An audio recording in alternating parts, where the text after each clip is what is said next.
Bharat Pakistan DGMO की बातचीत बस शुरू ही होने वाली है, कुछ ही मिनटों का इंतजार और है। भारत पाक डीजीएमओ की बातचीत शुरू हो रही है, ये हमें जानकारी इस वक्त मिल रही है।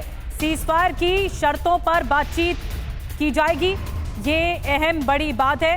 मनीष, मैं आपके पास आ रही हूं। देखिए, भारत दो टूक कह चुका है कि इसमें कोई और मुल्क इन्वॉल्व नहीं होगा, और दूसरी बड़ी बात, कश्मीर के मुद्दे पर बात नहीं होगी। बड़ी बात यह है कि सीजफायर बहाली को लेकर ये एक बहुत महत्वपूर्ण बातचीत है जो आगे बढ़ने वाली है भारत और पाकिस्तान के बीच में। देखिए, जहां तक डीजीएमओ लेवल की बात है तो डीजीएमओ लेवल पर पूरे कश्मीर के मसले की बात हो भी नहीं सकती है, और वही होने भी वाली है कि कोई मध्यस्थता की बातचीत भी नहीं है।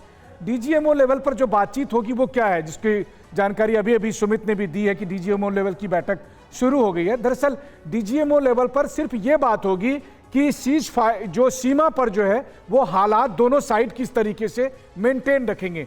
यानी कि अगर पाकिस्तान की तरफ से जो समझौता हुआ है, जो युद्ध विराम हुआ है, अगर उसका उल्लंघन हुआ तो फिर भारत क्या एक्शन लेगा, ये बात पाकिस्तानी डीजीएमओ को बताई जाएगी। इसके अलावा नहीं, इसके अलावा बस यही बातचीत होगी कि 2 दिन पहले जो युद्ध विराम हुआ उसके बाद से पाकिस्तान की तरफ से कितने वायलेशन हुए हैं और उसके हिसाब से हमने क्या जवाब दिया है, ये हम पाकिस्तानी डीजीएमओ को बताएंगे। और आज की बातचीत का मैंडेट बस इतना ही है। आज की बातचीत का मैंडेट ये नहीं होने वाला है कि कश्मीर मसले पर क्या होगा। आज की बातचीत का मैंडेट ये नहीं होने वाला है कि भारत ने पाकिस्तान के खिलाफ जो सिंधु जल समझौते या तमाम जो दूसरे और एक्शन लिए हैं उसका क्या होगा। डीजीएमओ लेवल की बातचीत में सिर्फ ये बातचीत होगी कि सीमा पर, एलओसी पर पाकिस्तानी सेना का बिहेवियर अगर चेंज ठीक नहीं हुआ, अगर उसने कोई हरकत की तो उसका अंजाम क्या होगा, ये हमारे डीजीएमओ जाकर बताएंगे। जी हाँ सुमित, देखिए, पहले भी भारत और पाकिस्तान के बीच एक सीज फायर समझौता था जिसका पाकिस्तान समय समय पर उल्लंघन भी करता था, भारत उसका उसी तरह से जवाब भी देता था। अगर पाकिस्तान की तरफ से 1 गोली आएगी तो हमारी तरफ से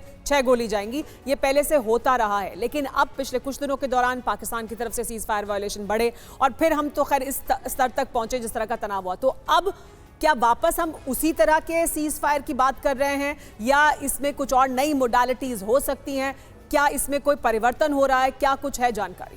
देखिए, 2016-17 तक हमने देखा, कई बार या 18 तक भी हमने देखा कि पाकिस्तान की तरफ से सीजफायर लगातार होते थे, हर रोज होते थे। लेकिन धीरे धीरे 2019 के बाद से हमने देखा कि शायद पाकिस्तान की अपनी क्राइसिस इतने ज़्यादा बढ़ गए थे कि पाकिस्तान ने खुद रिक्वेस्ट की और उसके बाद सीजफायर लगातार लागू कर दिया गया। हमने उसके बाद बहुत रेयर ही चांसेस देखे जब वॉयलेशन किया गया, लेकिन अब लगातार इतनी बड़ी संख्या में, इतने बड़े आप कहते हैं सीजफायर वॉयलेशन पाकिस्तान कर, अब न्यू नॉर्मल जो लगातार है वो किस तरीके का बनेगा। अब सीजफायर सिर्फ और सिर्फ आप देखेंगे सिर्फ artillery fire, small arm fires की वजह से नहीं होगा, अब ड्रोन से भी होगा, अब एयर वॉयलेशंस भी किए जाएंगे। और पाकिस्तान अब ये करता रहेगा क्योंकि पाकिस्तान को लगता है कि ये करने से वो कश्मीर इशू को जिंदा रखेगा। क्योंकि अब तक पिछले 5-6 सालों में पाकिस्तान की कोई सुन नहीं रहा था। पाकिस्तान इंटरनेशनल कम्युनिटीज में जब भी कश्मीर का राग लाता था उसको दरकिनार कर दिया जाता था, उसको कोई तवज्जो नहीं दी जाती। लेकिन पाकिस्तान को अब लगता है कि ये बहुत सही समय है इन चीजों का उठाने का। लेकिन अभी जो फोकस है, क्योंकि अब डीजीएमओ लेवल टॉक शुरू हो गई है, सबसे बड़ा, सबसे इंपॉर्टेंट फोकस होगा